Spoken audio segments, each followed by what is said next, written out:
이번 시간에는 여러분 교재 726페이지입니다.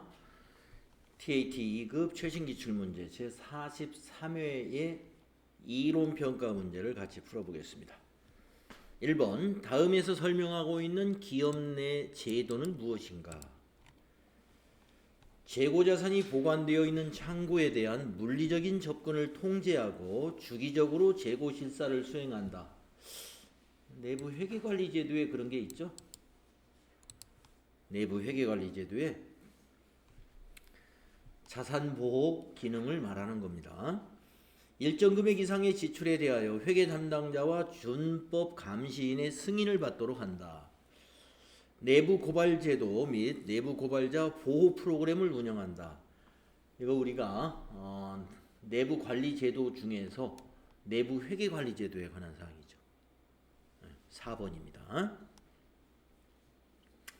내부 통제제도 그 부분에 회계관리제도를 공부할 때 이 부분이 있었어요. 다음에 2번 다음은 주식회사 한공의 12월 중 상품 매매 자료입니다. 재고자산의 평가 방법을 총평균법으로 적용한 경우 매출 원가는 얼마인가? FAT 1급 네, FAT 1급에 이런 문제 많이 있지 않습니까? 자, 총평균법은 기초와 매입 이거에 대한 평균을 구하는 거예요. 자, 100개를 1,000원에 구했으니까 10만원 되겠고요. 200개 1,200원이면 24만원? 맞나요? 24만원, 2는 4, 1은 2. 그 다음에 200개 1,400원입니다. 28만원인가요? 자, 금액의 합계를 다 더합니다. 그러면 52만원에 62만원 되겠습니다. 수량의 합계는 400개입니다. 나누기를 해보면 되겠죠. 평균 단가를 구합니다. 62만원 나누기 400개 해보시니까 155원이 나오는군요. 요 155원이 평균 단가가 되겠습니다. 자, 155원 평균 단가에다가 매출 원가를 구하라. 그러면 매출한 수량, 상품 매출 수량이 150개죠. 그래서 여기에다가 곱하기 150개 하면 매출 원가가 나오는 거고, 재고 수량 400개에서 150개 빼면은 250개가 재고죠. 250개를 곱하면 재고 자산이 나오는 것이죠. 그래서 여기서는 매출 원가 구하라 그랬으니까 155원 곱하기 150개 매출 수량을 곱하면 23,250원이 나오는 155원 곱하기 150개 23,000? 왜 이렇게 숫자가 적게 나오죠?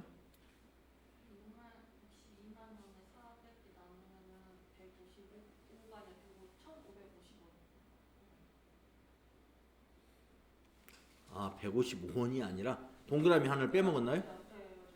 예, 62만원 나누기 400개 예, 1550원인데 제가 뒤에 동그라미 하나를 빼먹었습니다. 자, 1550원이 평균 단가입니다. 곱하기 150개 하면은 232,500원이네요. 답이 없는데? 500개면 그러니까 왜 저도 400개 수량 62만 원에 500개. 아, 죄송합니다. 이게 500개군요. 네. 아이고, 다 틀렸네요. 수량이 400개가 아니라 500개죠. 100개, 200개, 200개니까.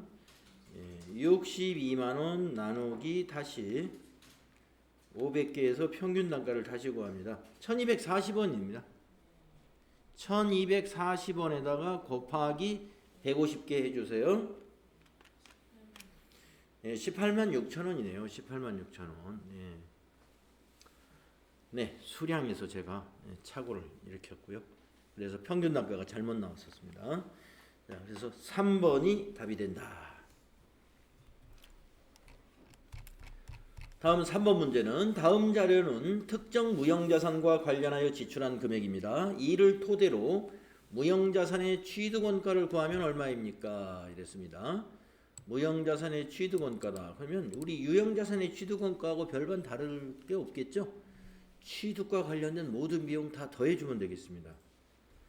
자, 첫 번째 무형자산 취득 시 지급한 금액이 일단 200만원, 이거 취득원가 돼야 되겠네요. 두 번째, 자산을 사용 가능한 상태로 만드는 데 발생한 전문가 수수료, 이것도 사용 가능한 비용에 해당이 되니까 취득원가에 포함을 합니다. 자산이 적절하게 기능을 발휘하는지 검사하는 데 발생하는 비용, 기능을 발휘하는지 이것도 다 취득원가에 해당이 되겠네요. 그 다음에 무형자산 사용 관련 교육 훈련을 위한 비용. 자, 무형자산 사용 관련 교육이다. 이거는 취득 시가 아니라 취득하고서 그 이후에 지출을 내는 비용이죠. 그래서 이거는 취득원가로 볼 수 없겠습니다. 그래서 더하면 270만원, 3번이 답이 되겠습니다. 그래서 취득원가라는 건 취득 시 발생하는 비용으로 봐야 되기 때문에 나중에 사용자 교육을 시키는 것은 취득 후에 나타나는 취득 후에 교육훈련비로 처리해야죠. 이거는 취득원가가 아니라 교육훈련비로 비용 처리하시면 되겠다. 다음에 4번 문제 보겠습니다. 다음은 주식회사 한공의 외상매출금 및 대손충당금 관련 자료입니다.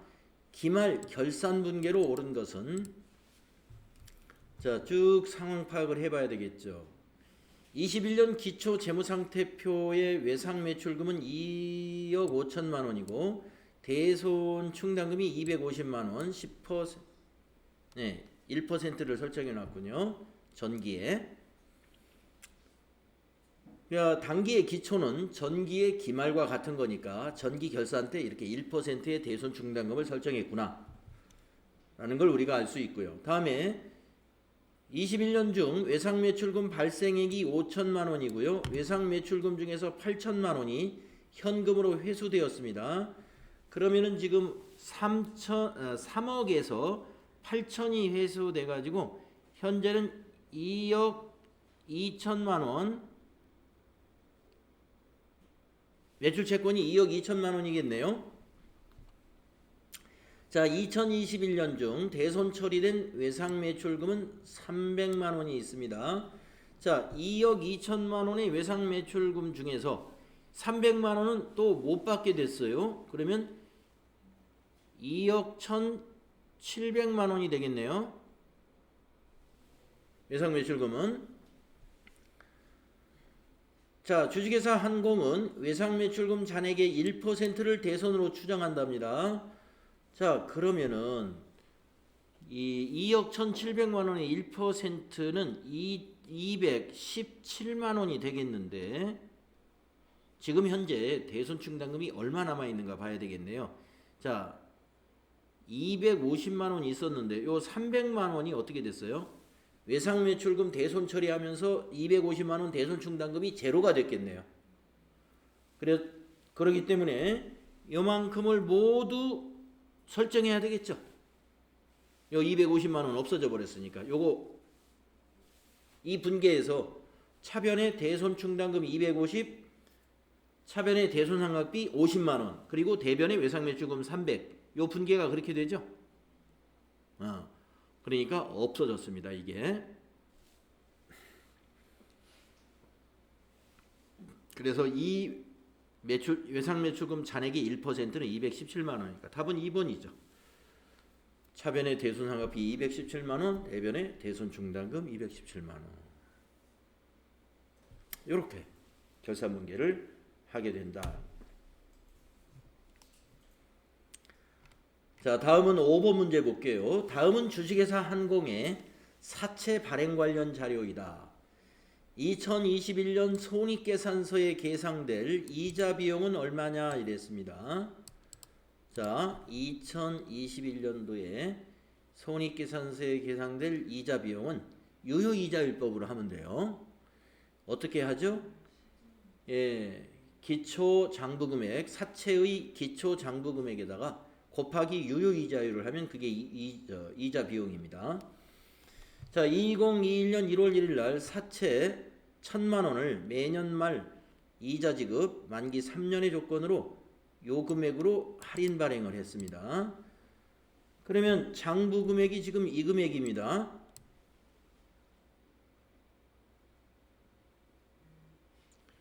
발행일 시장 이자율은 연 10%이며 액면 이자율은 7%입니다. 자, 이자 비용은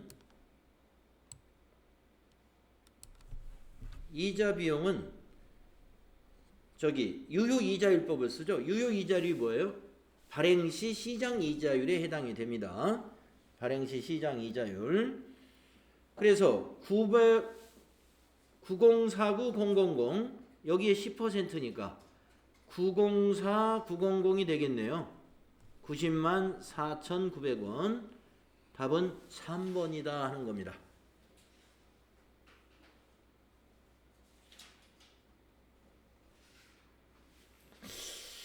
자, 이 결산시 한번 분계 한번 써볼까요? 오래간만에. 자, 우리가 2021년 지금 이 문제에서 12월 31일이 결산인데 12월 31일 결산시 사채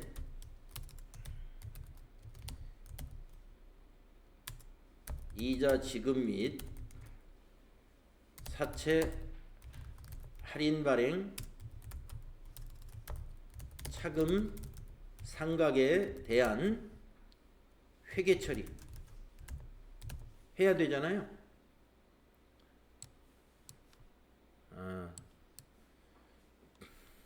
자, 먼저 결산할 때요.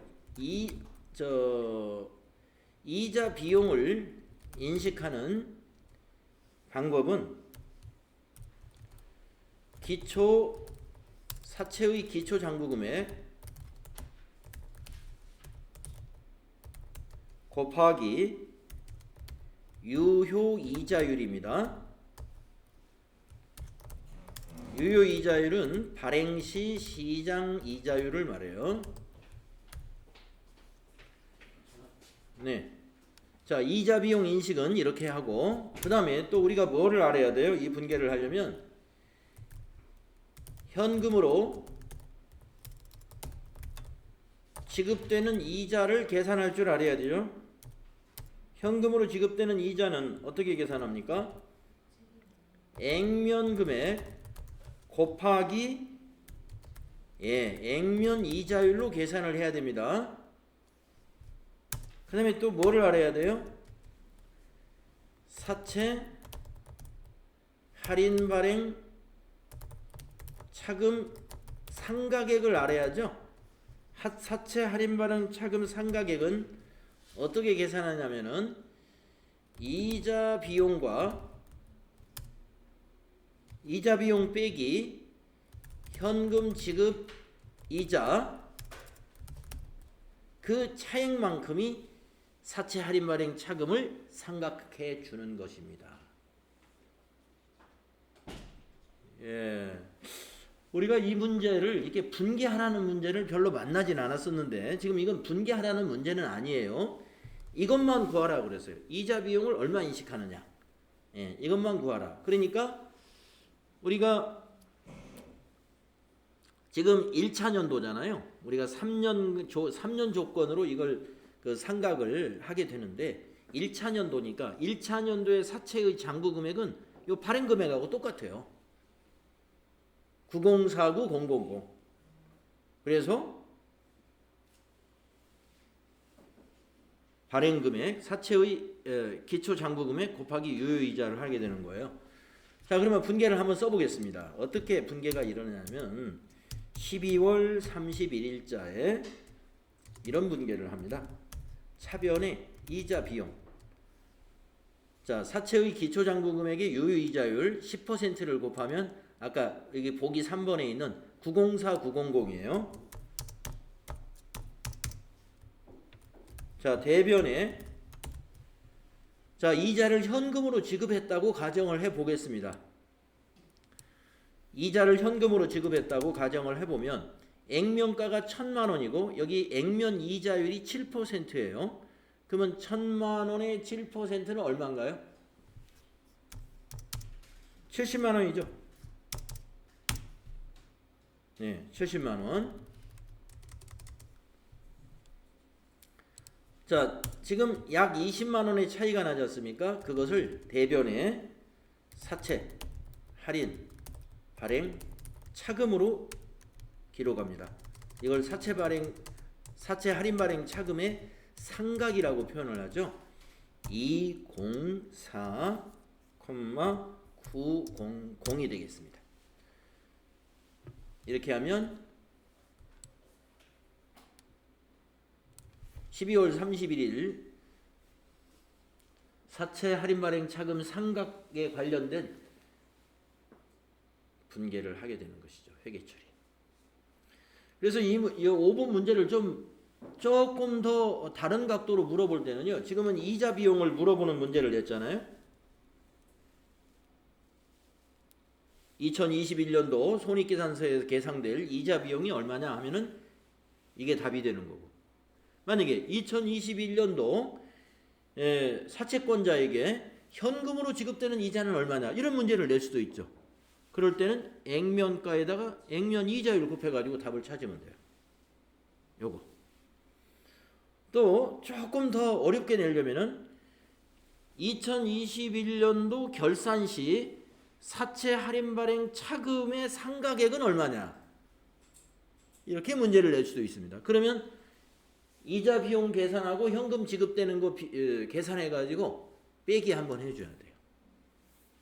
그러면 20만 4,900원이 나오는 것이다.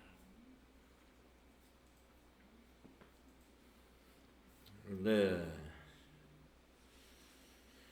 자, 여기까지 나올 수 있는 게 TAT 2급이고요. 우리가 FAT 1급에서는 이렇게 발행했다. 발행 시 회계 처리로 올바른 걸 찾아라. 이렇게 문제가 나오죠, 보통. 그렇죠? 그러면 여러분들이 만약에 이 문제가 아니라 더 쉽게 발행 시 회계 처리 만약에 문제가 나왔다고 한번 볼까요?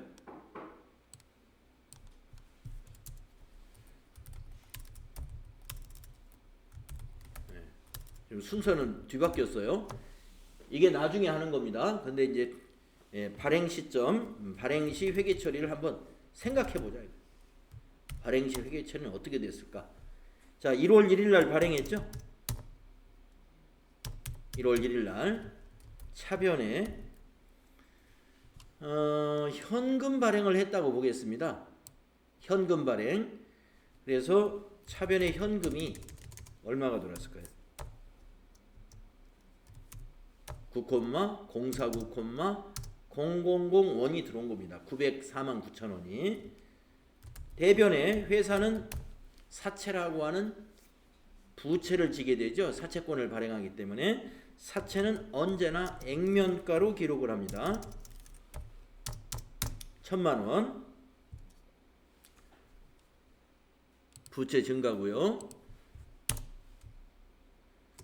그리고 차변에 사채 할인 발행 차금, 사채의 차감 계정이잖아요. 사채의 차감 계정. 이게 저 1,000만 원과 900만 원의 그 차이입니다. 그래서 95만 1,000원, 95만 1,000원 되겠죠? 이것이 95만 1,000원이 사채 할인 발행 차금이에요. 그래서 사채의 기초 장부 금액이 왜 이 금액이 나오느냐? 여러분, 사채의 기초 장부 금액은 사채의 액면가에서 사채 할인 발행 차금을 뺀 거예요. 그러니까 액면가가 1,000만 원이고 사채 할인 발행 차금이 이만큼이니까 이게 바로 장부 금액이 되는 것이죠. 그래서 아까 기초 장부 금액에다가 유효 이자율을 곱하면 이만큼이 나온다라고 했던 겁니다. 네, 그래서 요 정도 여러분 할 수 있으면 분개할 수 있으면 여기에서 이자 비용을 물어볼 때도 답을 찾을 수가 있고 현금으로 지급한 이자는 얼마냐 하면 70만 원이라는 답을 찾으시면 되고 그런 식으로 하시면 됩니다. 다음에 6번 문제를 보면요. 다음은 주식회사 한공이 정부 보조금을 수령하여 취득한 기계장치 관련 자료이다. 네, 정부 보조금 관련되는 문제 꾸준히 나오고 있습니다. 2021년 기말 재무상태표에 계상될 기계장치 장부 금액은 얼마냐? 네, 기계장치 장부 금액이라는 것은 기계장치에서 정부 보조금을 빼야 돼요. 정부 보조금을 빼야 돼요. 자, 그럼 한번 보겠습니다. 1월 1일 날 기계를 취득합니다. 그러면 기말이면은 감가상각도 했겠네요. 감가상각도 하고 그것까지 감안해서 자, 취득 원가는 500만 원입니다. 이 중에서 회사 부담분은 400이고 정부 보조금이 100만 원이니까 지금 취득 시 장부 금액은 400이에요. 정부 보조금 100만 원이 차감 계정으로 빠져 있을 테니까. 자, 내용 연수는 5년이고 잔존 가치는 제로입니다. 정액법으로 생각을 한답니다. 자, 그러면은 우리는 이제 500만 원을 생각을 하지만 이 500만 원은 정부 보조금이 포함되어 있으니까 정부 보조금도 같이 생각을 하거든요. 그 방법으로 한번 생각을 해보면 자, 500만 원에 5년이면 1년에 100만 원씩이에요. 그러면 감가상각비만 반영하면은 100만 원이 감가상각이 되니까 장부 금액은 400이라고 말할 수 있죠. 근데 400이라고 할 게 아니라 정부 보조금도 5년간 상각을 합니다. 그러면 나누기 5 하면은 1년에 20만 원씩이에요. 20만 원. 그러면 정부 보조금도 20만 원 상각을 해주는 거예요. 20만 원 상각. 그러면 여기서 20만 원을 빼주면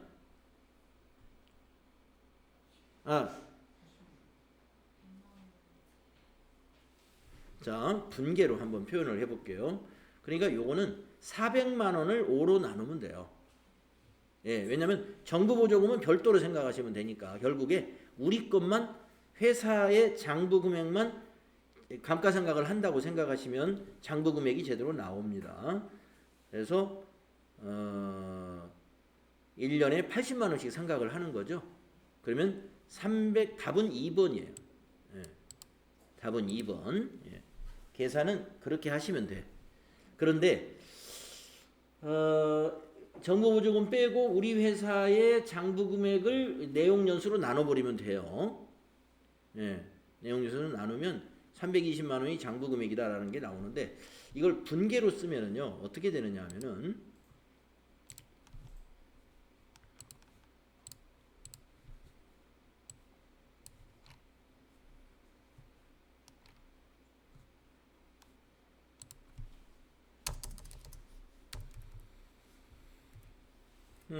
기계장치 취득 시 분개를 한번 써볼게요. 차변의 기계장치 500만 원이죠. 대변의 현금으로 취득을 했다고 보겠습니다. 현금 500만 원.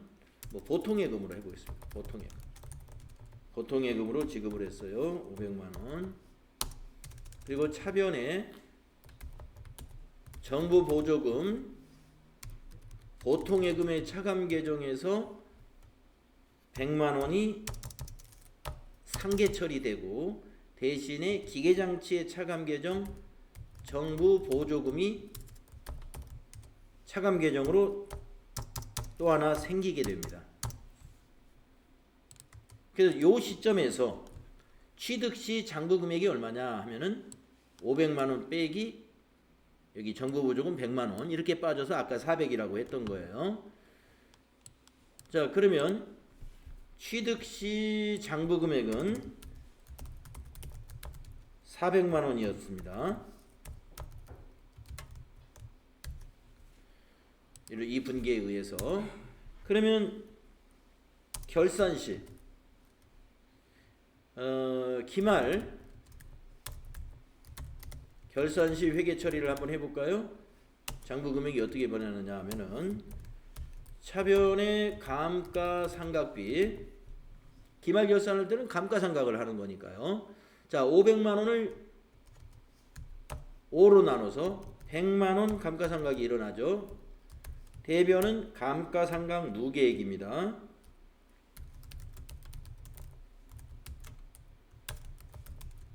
100만 원이죠. 이렇게만 하면은 지금 이제 장부 금액이 처음에 장부 금액하고 똑같아지겠죠. 그런데 어떻게 하느냐?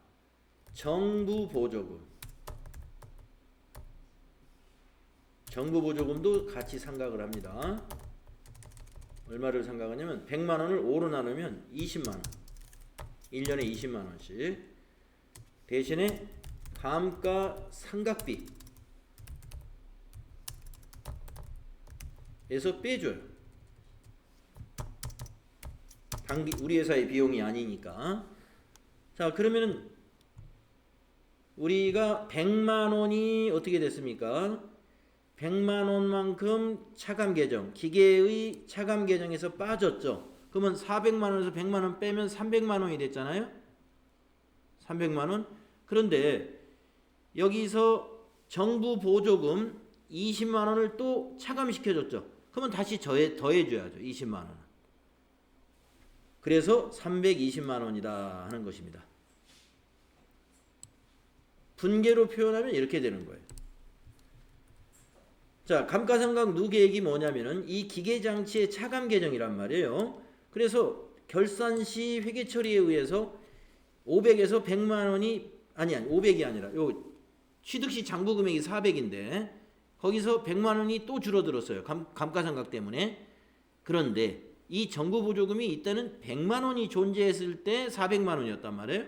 근데 정부 보조금 20만 원을 빼줬기 때문에 다시 20만 원은 여기 400에다가 더해주게 된다 이거죠. 그래서 420에서 100만 원 빼면 380이 300에서 20을 더하면 320이 된다.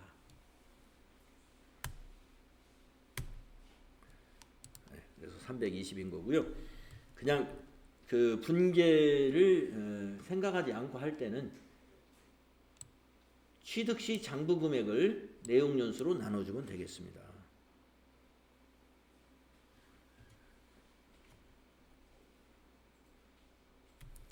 그것을 감가상각을 해서 빼주시면 돼요. 자, 다음에 7번 문제 보겠습니다. 다음 대화의 거래를 모두 회계 처리할 경우 손익계산서에 미치는 영향으로 옳은 것은 이랬어요. 손익계산서에 미치는 영향. 자, 김 부장, 아직 회계 처리를 하지 않은 거래가 있나요? 네, 최 과장이 네, 상품 매출 10만 원이 발생하였으나 아직 장부에 기록하지 않았습니다. 그러면 상품 매출이 영업 수익이잖아요. 예, 수익에서 10만 원이 변화가 생겼습니다. 증가시켜야 돼요. 이대리, 어제 영업부 야근식대로 5만 원을 지출하였으나 아직 분개하지 않았습니다. 그러면 요거는 이제 비용이죠. 비용. 네. 그래서 손익계산서에 미치는 영향으로 옳은 것을 찾으라고 그랬는데 1번 손익계산서에 미치는 영향 없다? 있습니다. 매출이 10만 원 증가하고 기록하지 않았으면 감소해야 되지 않나요?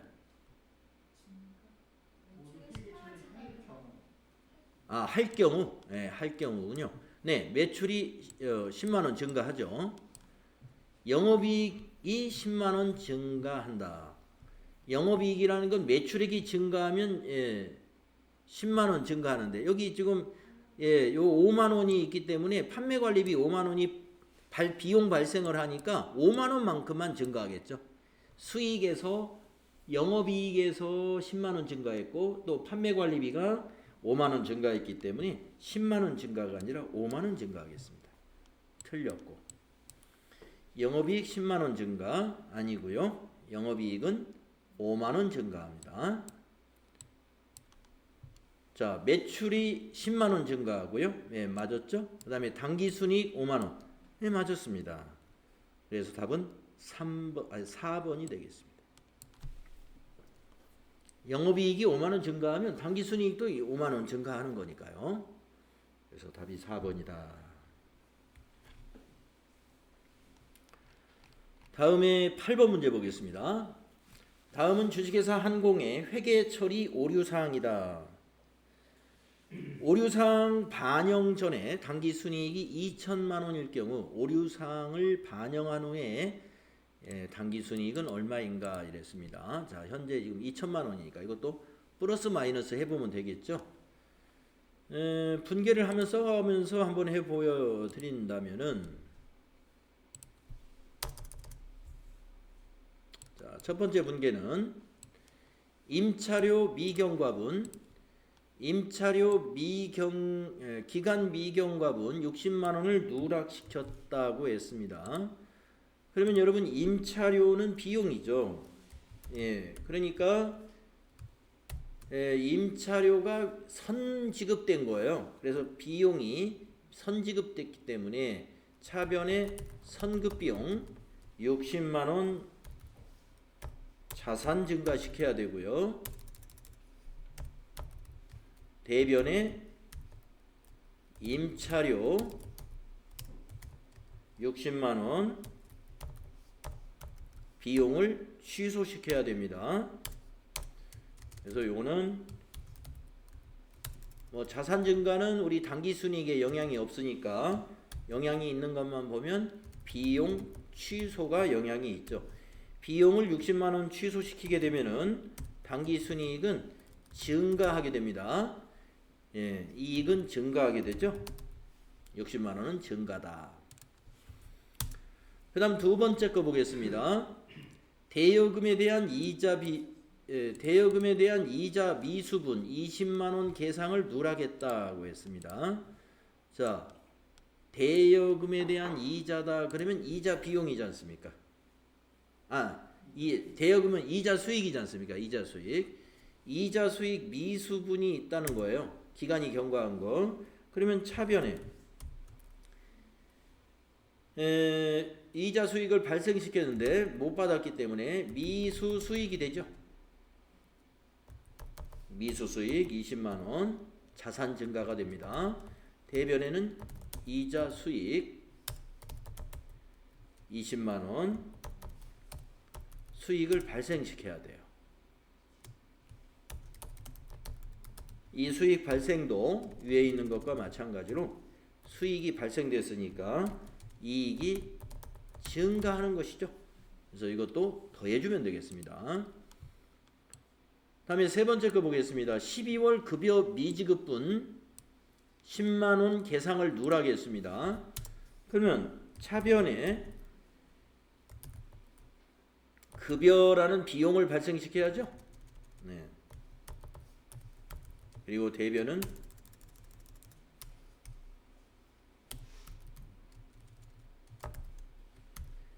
미지급 급료,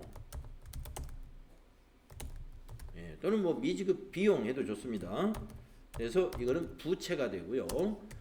예, 부채 증가는 뭐 당기 순이익에 영향이 없지만 급여라고 하는 비용을 우리가 발생시켰다. 이걸 반영을 하면은 비용을 발생시켰기 때문에 이익은 감소하게 된다. 네, 그래서 이 분계를 머릿속에 떠올리면서 여러분이 증가, 감소 이렇게 판단하시면 됩니다. 그래서 80만 원 증가해서 10만 원 감소했으니까 70만 원 증가. 그래서 2,070만 원이 답이 되겠군요. 그 부분을 네. 자산은 증가시키고 자산은 더해지고 비용은 빼주자 이렇게 하면 맞는 건가요? 정의를? 그렇게 정의하는 것보다 손익거래만 가지고 판단하시는 게. 예. 손익거래만 가지고 판단하시는 게 좋아요.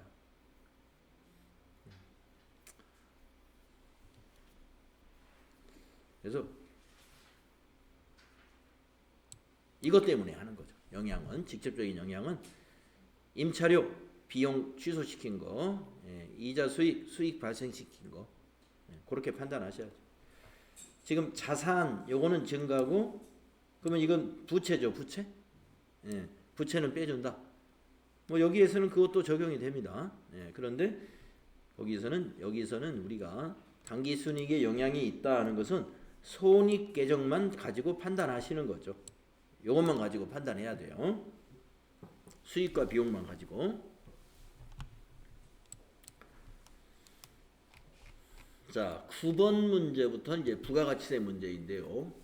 다음 중 부가가치세법상 과세기간과 납세지에 대한 설명으로 옳지 않은 것은 이렇게 물었습니다. 폐업하는 경우 과세기간은 폐업일이 속하는 과세기간의 개시일부터 폐업일까지 맞죠? 네, 폐업일까지가 과세기간입니다.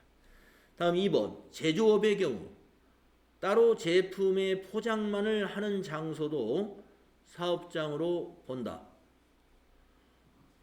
포장이 제조가 마무리되는 단계라고 한다면 우리가 사업장이 될 수 있습니다. 네. 다음 3, 4번 한번 계속 읽어볼게요. 옳지 않은 것을 찾는데 이게 단순히 포장만 했다. 이게 이제 제품 제조를 마무리하는 단계인지 그거는 좀 애매하긴 한데 3, 4번 읽어볼게요. 재화를 수입하는 자의 납세지는 관세법에 따라 수입을 신고하는 세관의 소재지로 한다. 네, 납세지가 세관장에게 납부를 하거든요. 네, 세관장에게 납부를 하니까 세관의 소재지 맞겠죠. 그래서 4번을 보겠습니다. 사업자 단위 과세자는 각 사업장을 대신하여 그 사업자의 본점 또는 주사무소의 소재지를 납세지로 한다. 사업자 단위 과세자는요, 그 각 사업장을 대신해서 한 곳에서 모든 걸 다 할 수 있죠. 그래서 본점이나 주사무소를 한다. 이거 맞았습니다.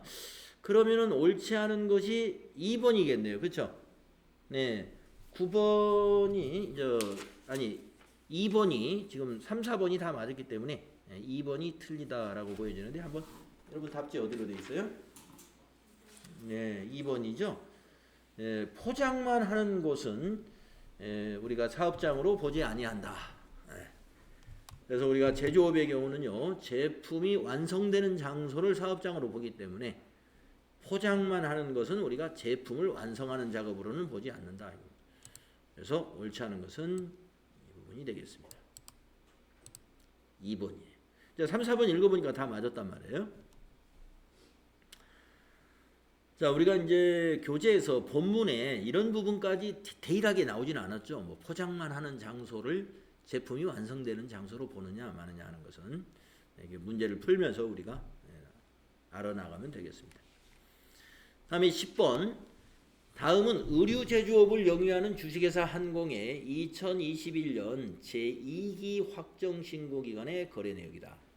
이를 토대로 매출세액을 계산하면 얼마인가? 이거 여러분 아마 잘 아실 거예요. 매출세액 계산해라. 국내 매출액이 800이면 매출세액은 10%니까 80만 원 되겠습니다. 두 번째, 내국 신용장에 의해 공급한 재화의 매출액은 영세율이기 때문에 매출세액은 0원이 되겠습니다. 내국 신용장은 영세율 세금 계산서를 발급하죠.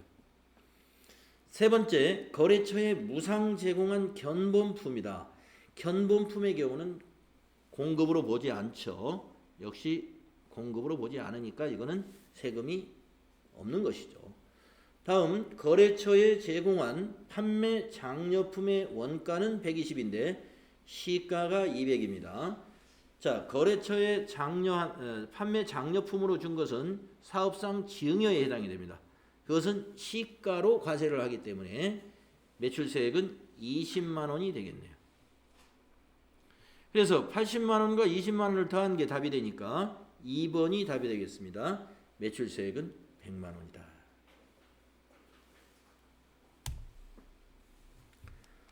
다음에 11번 부가가치세 매출세액에서 공제받을 수 있는 매입세액에 해당하는 것. 단 세금계산서는 적법하게 수령했습니다. 자, 거래처 체육대회 시 증정한다 그러면 접대비죠. 못 받고요. 주차장 조성을 위한 정지비 관련 매입세액. 주차장 조성이다.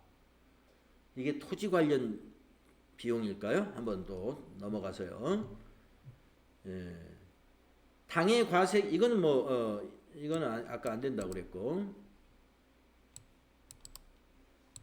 그다음에 당해 과세 기간에 매입했으나 과세 기간 말 현재 사용하지 않은 원재료의 매입세액.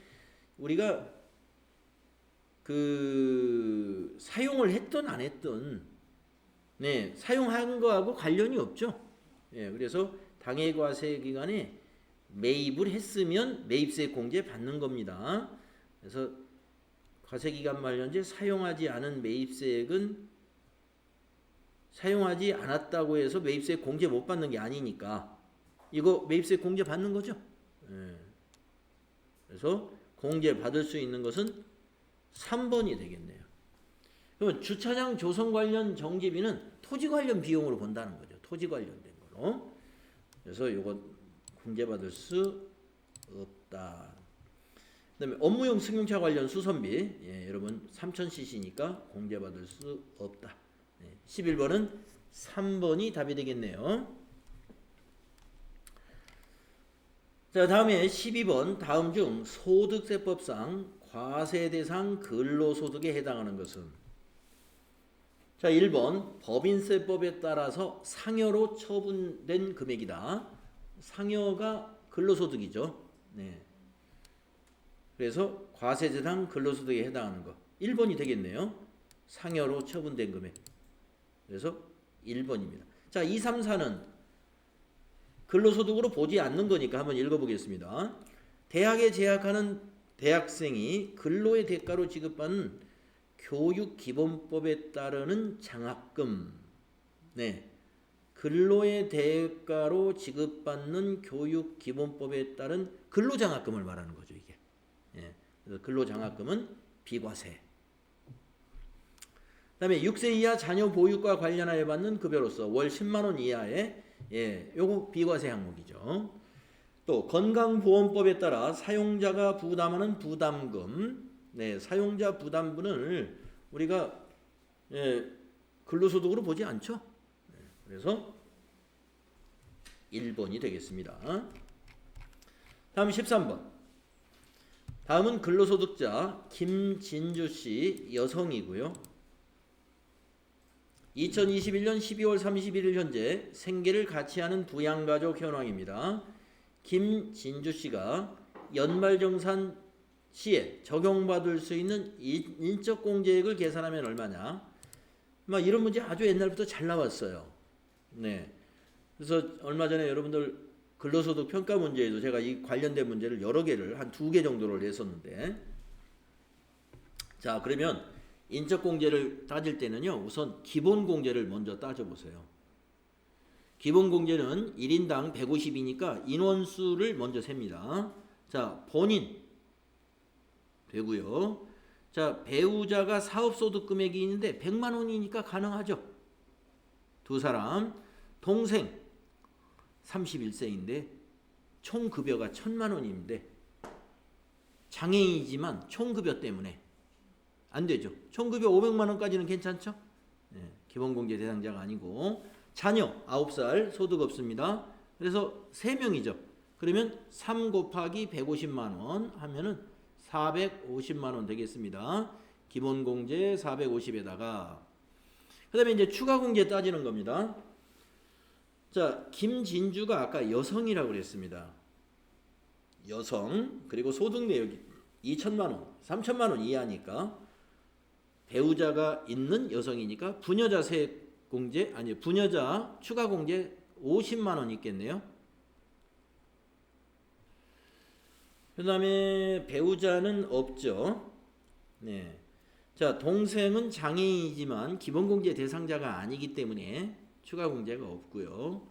그 다음에 아들도 추가공제는 없습니다. 자, 그러면 아까 450에다가 50 더하니까 500만원. 2번이 답이 되겠네요. 예, 이렇게 기본공제 먼저 계산하고 기본공제 대상자 중에서 추가 인적공제가 뭐가 있는지 따져서 부녀자 추가공제 50만원, 한부모 100만원, 경로우대 1인당 100만원, 장애인 추가공제 1인당 200만원 알고 계셔야 되겠죠. 자, 다음에 14번 보겠습니다. 다음 자료를 이용하여 거주자 김한공 씨의 2021년도 종합소득 산출세액을 계산하면 얼마냐? 원천징수 대상이 되는 소득은 세법에 따라 적절하게 원천징수가 되었습니다. 자, 종합소득 산출세액을 구하라는 겁니다. 이자소득금액, 직장공제의 초과반환금은 무조건 분리과세예요. 예. 직장공제의 초과반환금 무조건 분리과세니까 종합소득 과세표준이 아닙니다. 또 근로소득 금액이 있는데 일용 근로자가 아니다. 그러면 이건 근로소득 금액으로 종합소득 해당이 되죠. 또 기타 소득 금액이 있는데 일시적으로 강연을 하고 받은 대가래요. 400만 원입니다. 그러면 300만 원을 넘었죠. 그러니까 분리과세를 할 수가 없고 이거 종합과세 하는 건데 이게 지금 소득 금액이기 때문에 소득 금액은 이미 필요경비가 빠진 거예요. 여기 적절하게 원천징수 되었다라고 했는데 강연료 400만 원이다 그러면 60% 필요경비 빼고 40%를 반영해야 되는데 여기는 강연료가 아니라 기타 소득 금액이라고 했습니다. 강연에 따른 대가로서 기타 소득 금액은 필요경비 뺀 거예요. 기타 소득과 소득 금액의 차이를 아셔야 되죠. 자, 그 다음에 종합소득 공제. 그러면 이 두 개가 합쳐지면 종합소득 금액이 됩니다. 그러면 2천만 원이지 않습니까? 2천만 원에서 소득 공제 500만 원 뺍니다. 그러면 1,500이죠. 1,500이 과세 표준이에요. 자, 1,500만 원 과세 표준을 여기 세율표에 적용을 해 봅니다. 예, 4,600만 원 이하에 해당이잖아요. 예, 그래서 과세 표준에다가 15%를 곱한 다음에 요 금액을 공제해라 하는 겁니다. 누진 공제액 빼주면 돼요. 그래서 계산기를 잡고 1,500만 원에다가 곱하기 15% 그러면 225만 원이 나옵니다. 거기서 이 누진 공제액을 빼주면 돼요. 빼기 1080000 108원을 빼주면 계산기를 잘못 썼나요? 얼마 나옵니까? 117만 원 나오나요? 예. 1,500 곱하기 15%는 225만 원이 나오고 거기서 1080000을 빼주면 117만 원만 돼요. 그래서 14번은 1번이 답이 되겠습니다.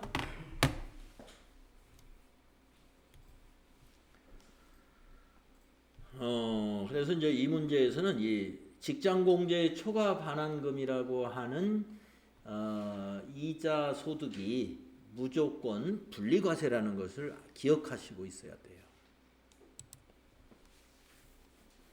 다음에 15번 다음 중 소득세법상 소득공제 대상 신용카드 사용금액에 해당하는 것 네, 신용카드 사용금액이 모두 다 소득공제를 해주는 건 아니잖아요.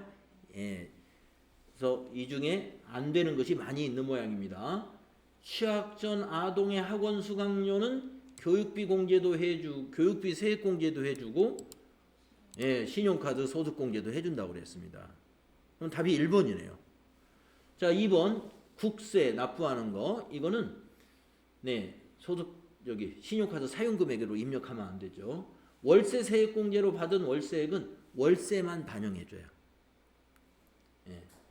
그다음에 상품권 등 유가증권 구입비 이것도 신용카드 사용금액으로 입력하면 안 돼요. 1번이 되겠습니다. 네, 자 43회에 우리가 이론 문제를 우리가 같이 풀어봤는데요. 뭐 42회 풀었던 것보다는 굉장히 좀